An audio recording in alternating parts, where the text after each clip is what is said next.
And thank you very much for joining us once again here on State of Play. I've been looking forward to this conversation because of something that happened last week. The very public showing of the former Chief Justice was an unprecedented move, Raymond. Yes. And since then, you have had the privilege of interviewing him, the former Chief Justice, for a whole hour. Yeah. Was it in her house? It was at the IEA. Oh, okay. What, Yes, there was an event there? No, she's actually a senior fellow at the IEA now. Oh, okay. Yeah. So she's actually gone proper civil society That's activism. true. And she said it clearly that, see, even after this, she will always find a cause to pursue. She'll be pushing harder because the general feeling is that her generation, they have disappointed the younger generation. And that they have to make up for it. If for nothing at all, they have to leave a better world for everybody. That's a very serious assessment. Yeah, and that's what she says. Oh, up to her ask. I mean, are you disappointed in what's happening? So listen, I'm not just disappointed in what's happening now.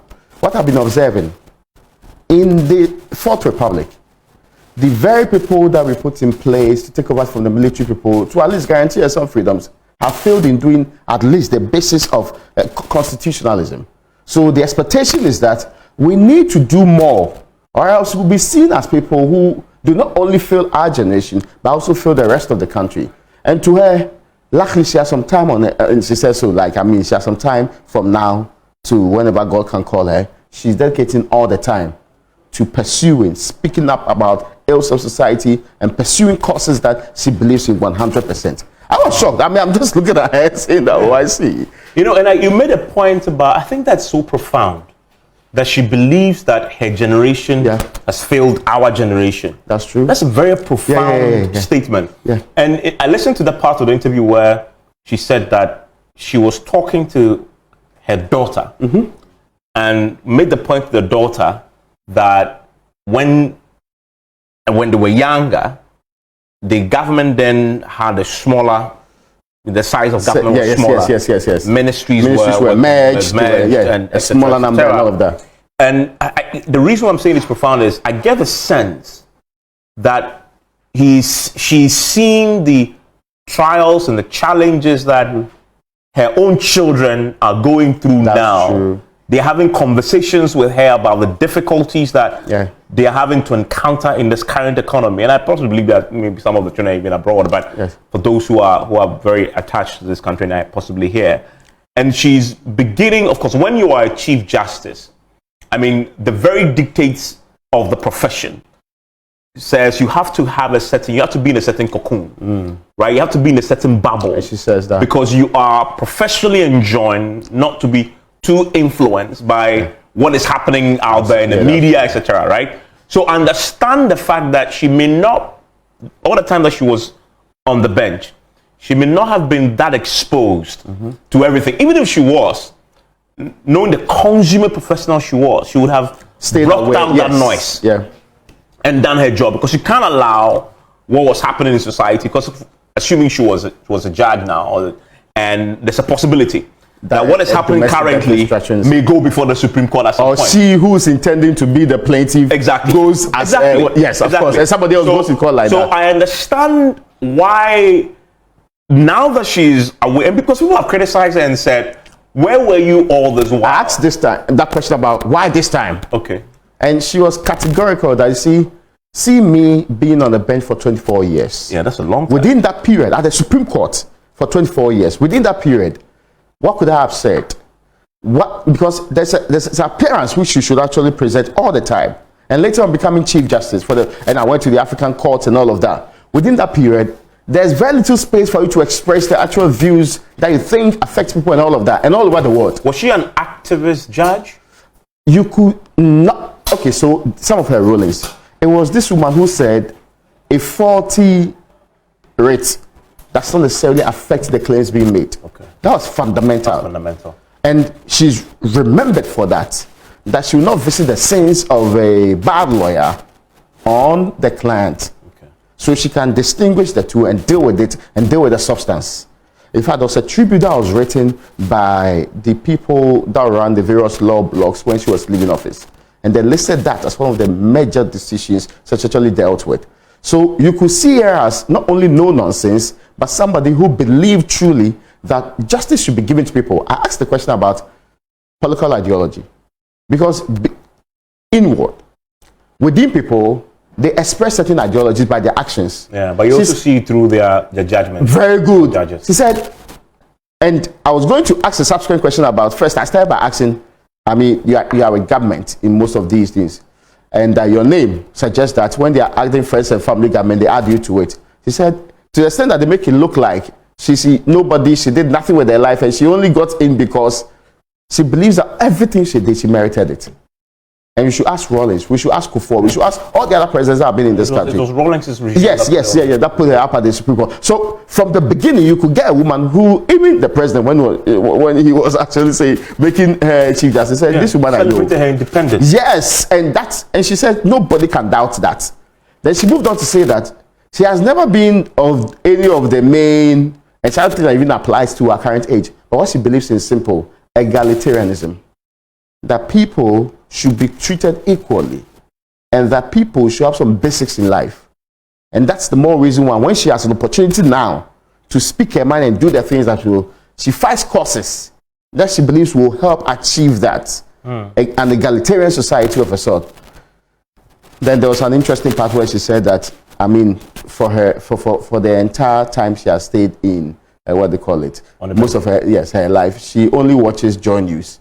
And even this picketing, she saw it on Joy News and recognized people, her age group, people that she knew, and said, no, this nonsense cannot continue happening. It's the reason why she moved to the grounds that day. Oh, I see. Because, because when she felt that no, people who could have, but for the fact that I went to the Supreme Court being just like me, but for the fact that I became a Supreme Court judge, so retiring on some other, yes, who would have been just like me, that group I cannot abandon. So you can sense a certain thinking in their mind that we have gone so wrong as a country. And to her, that's the most important part. We need to claw back some of the damage we've done to this country in ways that will make people comfortable to leave a legacy for the future, so that our children and grandchildren will enjoy a better nation that we have had up to this time. I find it so profound, the fact that, and as you've been talking, I've just been listening to you, I'm more fascinated now than before. I thought you'd gone in only because of the bond matter. From everything you've said, they protest. This is not the last time we've heard of her. Not even that. I mean, that too. But in addition to that, what she chose to do by going out there was not a fight necessarily about, okay, the trigger obviously was the bond issue. Yeah. But she was there fighting a bigger fight. And she says it all the time. A fight about egalitarianism, about fairness, about government accountability to the people. Yeah.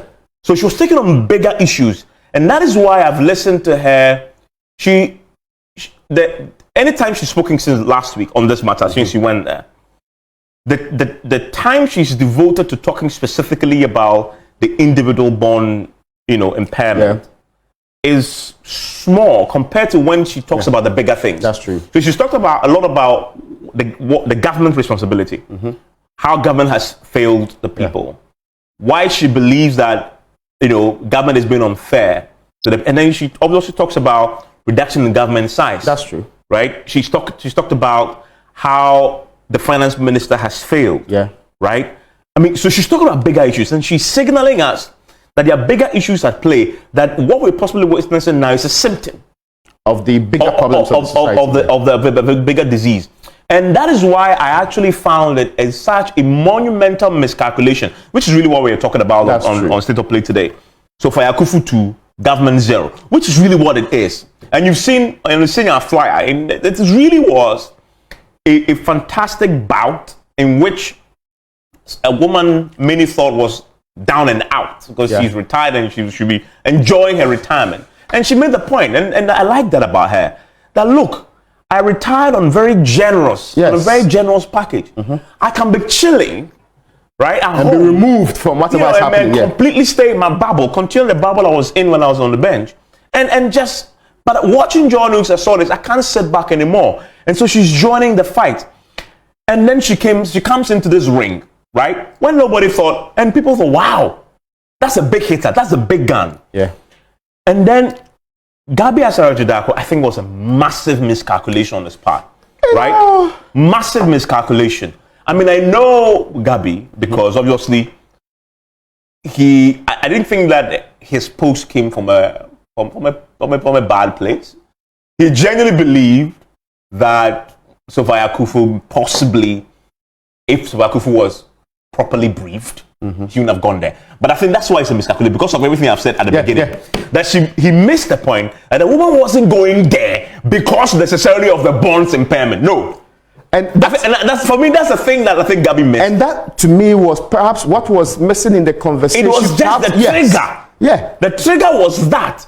But that wasn't the main reason why she went there. But to know that you need to speak to her.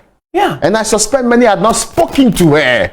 So they just felt her actions on the ground. But why are you doing this? Exactly. But they didn't know that. And they said they will pay you. Yeah. But you see, but that's not why she's gone there. Yes. She was there for bigger reasons. Of course, that was the trigger. But listen, I'm saying that when you listen to her, if you do a content analysis of what she said so far, like 10% is about the bonds. That's and, true. You know, she's talking about big issues of all you said, egalitarianism, the government, accountability. Yes. So when you of a generation that's failed the other, that need to make up for their failure. Absolutely. So when you write a response, also because of your relationship with the government, etc., and you take it on for that, the only reason why she went there for a second round, which we've captured in our flyer, was because of the reaction from Gabi. I believe so. And you missed it. Yeah. If he had actually, and I'm thinking, for example, if Gabi had spoken to her, it would have been impossible for him to still do the kind of tweet that he did. Because he would have gotten the point and said, no. This is not how you want to address this. And it's not impossible for Gabi to reach out. Yes. I mean, of course. And see, I asked the question.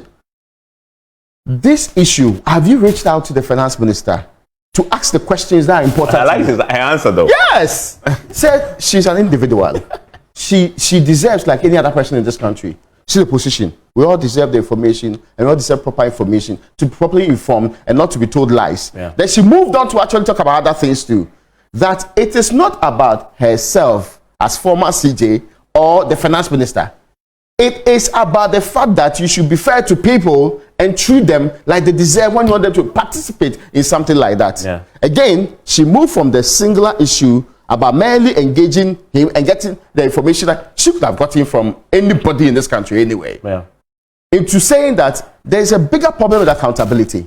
And isolating my case to deal with it privately would not solve that problem. Yeah.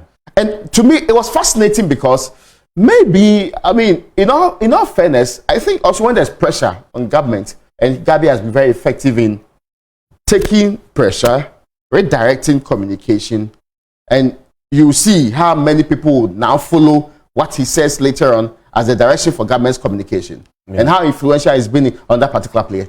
Maybe he thought this was one of those situations he could really deal with by those series of tweets in a way that says, okay, no, then the rest can say, okay, let's dismiss her. No, but he got the attention, and because it's Gabi, he got the attention, obviously. It was almost on all the online platforms, right? Yes. And definitely, Madame Sophia Akuffo also saw it. Because when she returned there this week, you could see from her reaction that she was dying to have a bite. Yeah. She was dying to respond. And when the question came to her, oh goodness, her gloves were on, pulled no punches. She just kept hammering away. You know, and she used expressions. That was the first time I was confronting the expression. I had to go and Google it. The pain brain. Yes. What's that? I had to go and Google it. Yeah. Right. I mean, and it told you something about how passionate she was. Right. I haven't seen a post by Gabi as a comeback. Right. Has Gabi replied? No. Okay. He's talked about football. He's talked about other things. He's talked about other government projects and all of that. But nothing directly related or remote in signaling that this is a response to her on this. And I think that's a better approach. Yeah. Than attempting to also do a second comeback. Because when you drag this, this is not a fight. You are basically on the wrong side of history. This is not a fight Gabi can win. Yes. No, I mean, this is not one of those ones that you can win even in a court of public opinion, where you are standing against a former Chief Justice, right? Yeah. Who has never, been in a position where she is actively campaigning on an issue like she's doing, away from the bench. This is the first time.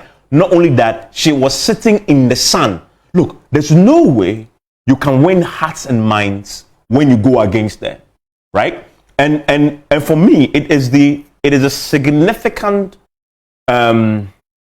collateral damage beyond Gabby to the party and to the government. That for me is a bigger one, right? That for me is a bigger concern. It's a significant collateral damage beyond Gabby to the party and to the government. I'm sure somebody would have reached out to Gabby and said, I actually even feel that the finance minister managed it properly. I think he did it brilliantly. Yes. He did it brilliantly. He did not go reacting. No. He did not go saying that, no. Each time he's gone there, says, I want to listen to you. Brilliant. I want to hear you. Tell me what I can do for you. What I can do. Tell me, I think I've done everything. Yeah. Tell me, what haven't I done? You know, that has been his approach, including yesterday. Even yesterday when they went there and a group of young men attempted to, disrupt the thing. And look, I must say this. The pensioners, including Edwin, dealt with that incident decisively, and they deserve commendation. They shut that group up immediately and said, we don't want you here.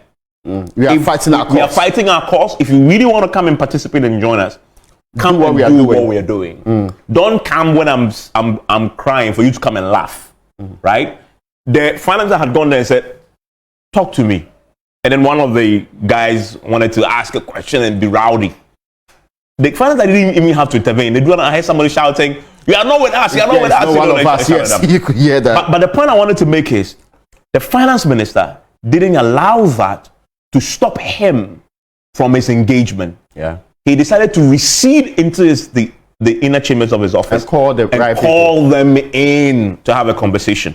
Because the primary objective, and for me, that was a good sign. His primary objective was to engage. That's true. And I was not going to allow an incident by people who are not directly associated with this protest because he had the right to say, oh, is that how you're going to do it? Then I'm not engaging you again. Then I'm going. Which really will mean that it will be protracted. Exactly. The very things that you want done. Because, see, I've come down to hear this is a blot on government, everybody's conscience that our elderly people are every day waking up in the morning, picking their seats, going to sit at the ministry. It's not something that anybody would love. I mean, the more they stay there, the more you get flack coming to government and government not being popular. And it affects everybody in government. You can do so many other projects all over the country, but the media, every morning we are there. Yeah. We are there covering it. Sometimes we take it live. And that is really taking a lot from the fact that you say you have concluded the domestic detention program and you are moving on to other areas.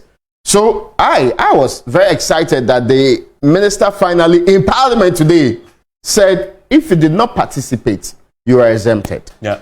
I mean, when he said that, I'm sure it will be a relief to the people, but to him, he said, okay, if we don't do this, these people will give us hell every single day. Don't stop. And imagine, I mean, the finance minister is over 60, right? Some of these people, they're almost 70 and beyond. The former chief justice is over 70. Imagine these people consistently sitting quietly waiting for you at your doorstep. You will not even have the peace of mind. They're not disturbing you, but it's a heavy burden on you that they consistently will come there and look at you and say, what are you doing to us? We have served this country. And the former chief justice said, we have served this country. We have served with all that we have. This is not something that's going to, and when some of them tell you, there was one who said he was disabled and that he had to spend more than 4,000 a month on his drugs alone. And the other things that he has to do. When such a man tells you a story and you are still able, you are still competent, you still feel that you need to take money from such a person, everybody in this country will say, why? Yeah. So at some point, the line should be drawn. And to me, I really feel, in fact, when government did not do it the first time they went there, I was shocked. I was surprised. I think government underestimated it. Like, they didn't think that it will get the support, it will get the publicity. Even, Okay. And to me, I think at the height of it, it was Sophia Akuffo that made a massive change. Nobody can dismiss that. In fact, that's what I was coming to. That as of today, as of 2 hours ago, the finance minister has announced to Parliament that he has exempted them. They wanted a written letter in which the word exemption is used. Yes, yeah. Right? And he's written to Adu Nanankwo to tell him, I have exempted you. You're right. I don't believe the finance minister would have done this at this time if the former Chief Justice did not add her weight. Not only did she speak, she went there. Yeah. She participated with her boots on the ground. She showed it with her feet. If there's something interesting, I think for me, that was the she thing. called them and asked, should I bring my own placard? Can I choose what to write on my placard?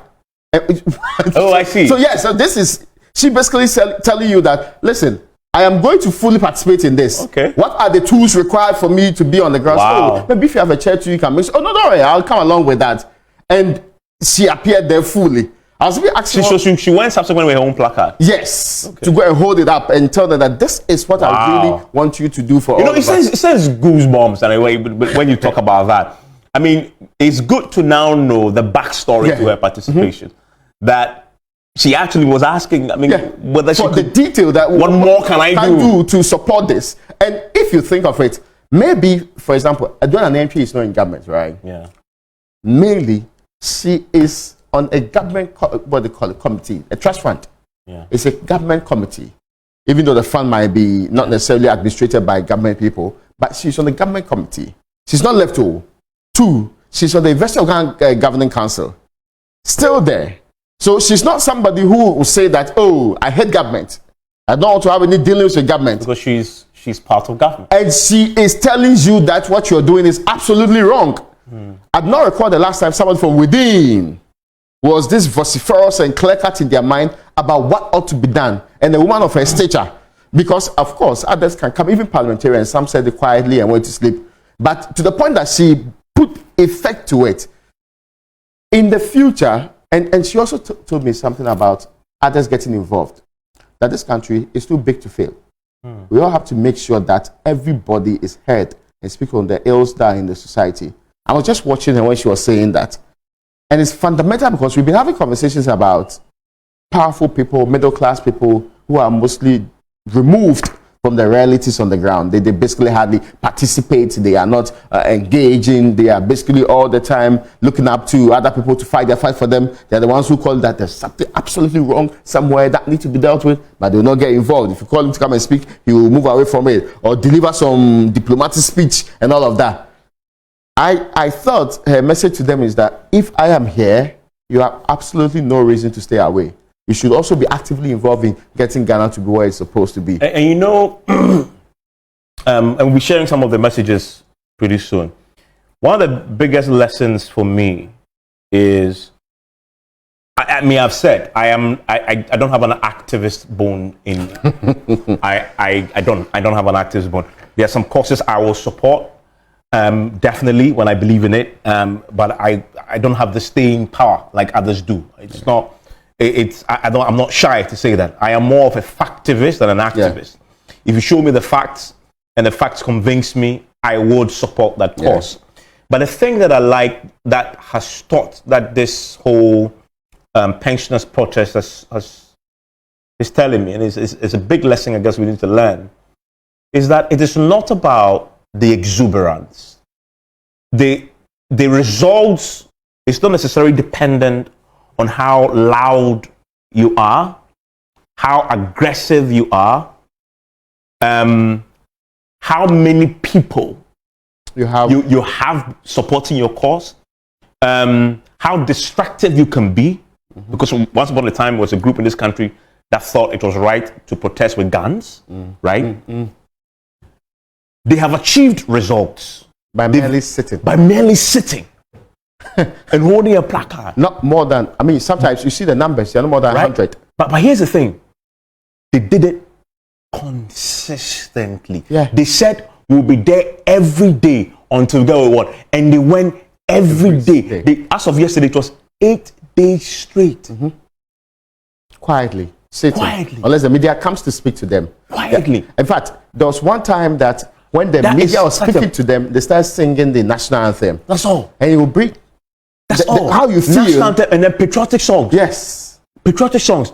And it is, for me, a combination of factors led to this outcome, this successful outcome. Of course, because they are because of their age. You know, we are in a society where we revere the elderly. We revere them, right? And then it becomes even more pronounced when that elderly man is somebody you believe has or had a status in society and was very well respected, right? Yeah. Tudu Ananianchi, who is the former head of SEC, the former Chief Justice. So they had those two things going for them. But they were, and those two factors, right, were factors that also could prove a negative in the ability to sustain the protest. Let me explain. Because they were old, protest takes a significant toll on your health and stamina. That's true. So that could have been a limit to what you can do. A limit. That could have been an excuse for not continuing your protest, right? And then the fact that these people were not ordinary people. Professor Sam was there. Yes. Former pro-vice chancellor. But the fact that you have that status in society, these people you could say were privileged, right? So privilege means less likely to get the ordinary person identified with their cause. But also, privileged guys don't sit in the sun and hold placards. They drive in their ACs and their V8s and sit in their home and drink cognac and they watch television and they wonder what the heck is happening, right? So those two factors actually suggested that they were not going to be consistent. But in spite of these two factors, the fact that they were old and a lot of them had health issues that would expose them to health danger if they expose themselves to the sun for that long, they didn't stop them from going. Their privilege didn't stop them from going. And then, for me, the big thing, it is the sustainability, the persistence with the protest, right? The persistence. But you know why the police didn't make a fuss? Because they believed, they showed the first day that they were going to be peaceful, right? That we're just going to sit there, get media attention, sing our patriotic songs, and go home. You know how many hours we're devoting to this? 1 hour a day. Frankly, because I saw them way too often. I thought it was almost the whole day. 1 hour a day. I mean, and I think really, the groups that should emerge from this chaos. Look, every crisis is an opportunity. If there's one opportunity we should be capitalizing on as a result of this crisis, is the revival of the spirit of activism for those who have that spirit. For those like us who don't have, we should be ready to support. Because if 70-year-olds can do it, of course we should be doing it. We should be able to do it. And look, so there's two groups of people who must learn from this. The activists who they know how to mobilize and lead from the front and go there, and the supporters of the activists who provide them with the means, the amplification to do it, like myself, right? I don't know whether you're an activist. Are you an activist? Oh, I mean, previously retired, but it looks like I have to lace my boots again. Okay, so you believe you're an activist? Yes, fully. Okay, so it's time for you to I get out there, because you get a lot of inspiration from people like that. Exactly. I think they've now told us what the playbook, how to get. Look, Face the Country came. They tried. It didn't work. Why? I think they didn't work because they didn't follow this playbook. If they decided to approach this intellectually, but also without and get it, they never lost the debate. They never lost the debate. You see, what you're killing, the people who don't represent them, excesses. The Edouard and the MPs of this period never lost the debate. Never. And when they speak to you, say, well, okay. Look, Edouard and the thing I like about him, his tone. He's calm. He's there having a conversation with you. Oh, yes. He never raises his voice once. And he will explain to you nicely. You are more inclined to sit with a man like that than the person who is shouting and screaming on top of his voice. And I think really, that for me is a big lesson from all this. I get you. That the protests of the past have failed to be consistent and yield proper results, and they all break apart because, first of all, there's no unity. These guys, they were united. And the motive was clear.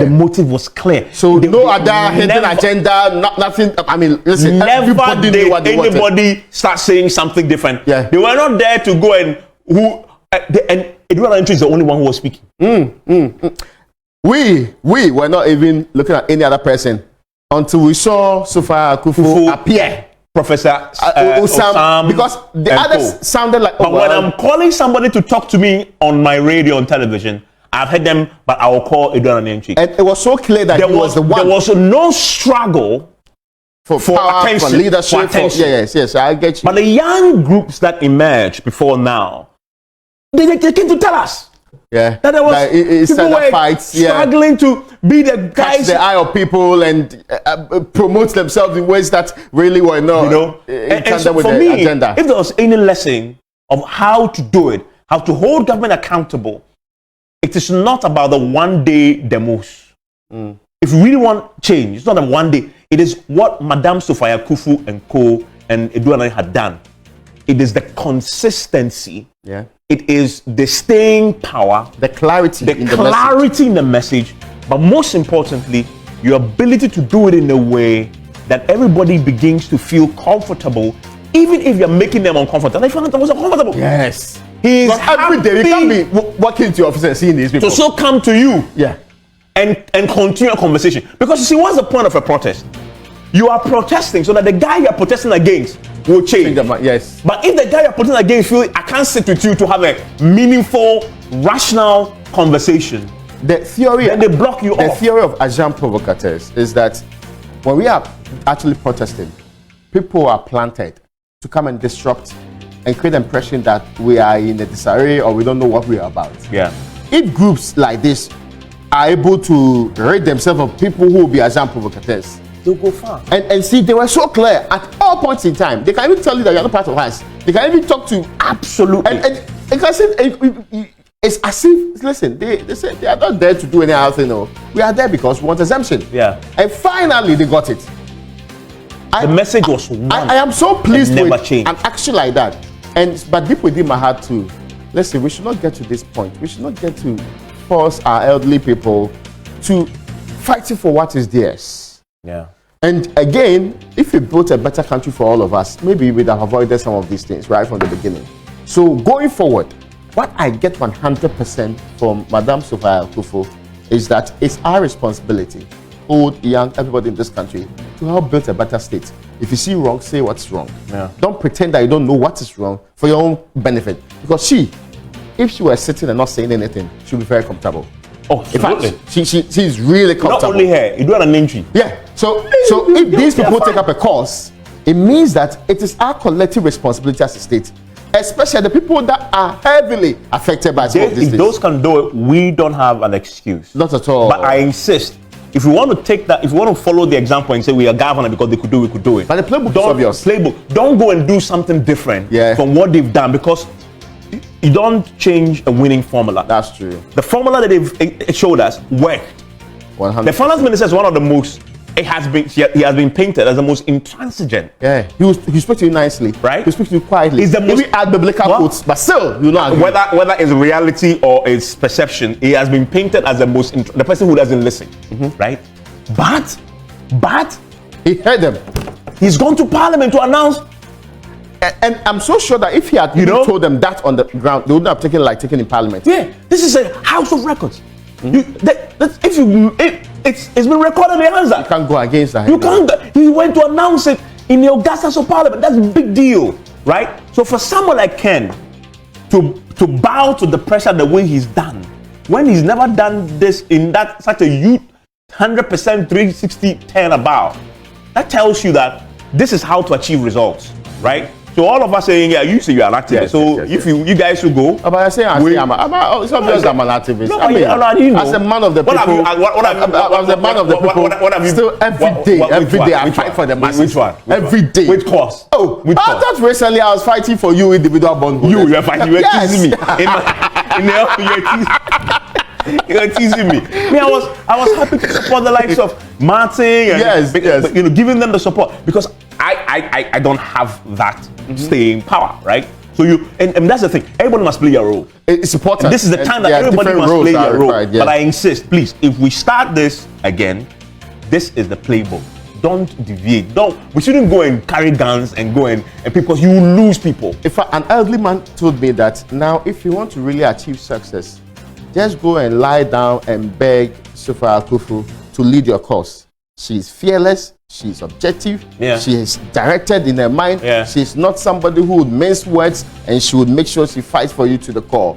no matter what the relationship with the people on the other side is supposed to be. And the course has to be good. Yeah, so clearly defined. He was telling me that, but I mean, we need more of Sofia Akuffo in this world. Yeah. We need more people like that who are not driven for any hidden interest or anything related to it, but have a direct because it's Ghana first. Absolutely. No matter what we do, if we put Ghana first, it will be to our collective good as a people. Anyway, listen, we'll see what this whole moment does for us going forward. Because I believe, and I've been having the conversation this whole week on PMS, that I believe this would bring for the next generation of activists. And if Sofia Akuffo and those old people could do it, I think it's time that we show the leaders of this country that we can stay. And look, let's see. I mean, hopefully we can get something back. Because Sofia Akuffo has won this hands down. Yeah. So now we should add another one to it. It's Sofia Akuffo 3. Oh, Sofia Akuffo 3. Yeah, because really, it's complete winning. Complete. Yeah. Sofia Akuffo 3, government 0. Enjoy the rest of your day.